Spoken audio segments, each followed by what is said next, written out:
好来，乡亲啊，这个总统大选结束了，韩国瑜今仔日回到高雄市政府上班，对家己请假离开3个月，先向市民来道歉。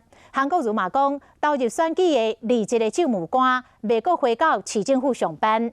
民进党的议员嘛，伫今仔日开记者会，爱市长专心市政。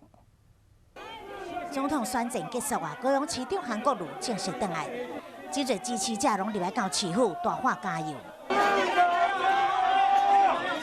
败选了后来上班，面对媒体有问必答，离开3个月嘛向市民道歉。谢谢高雄市民朋友，很抱歉，整整将近3个月的时间离开高雄，那对市民朋友非常的抱歉，没有好好陪着大家。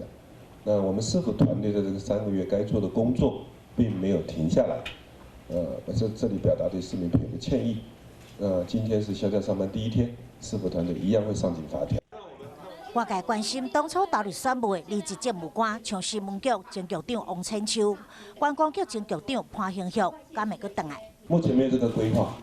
李嘉芬被迄着伫高雄有名火锅店，韩国瑜一家伙啊，还阁有竞选团队拢来啊。败选迄天发表完落选的感言，直接取消国际记者会，甲受害媒体放婚照，原来是走去食火锅，引发外界批评。吃火锅是因为整个团队都没有吃饭，最后时间很晚。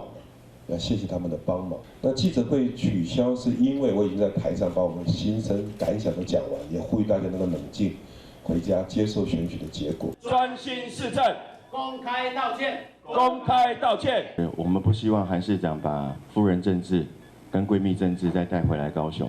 选前选后仍然持续监督，希望韩国瑜回归市政，莫阁再上东上西。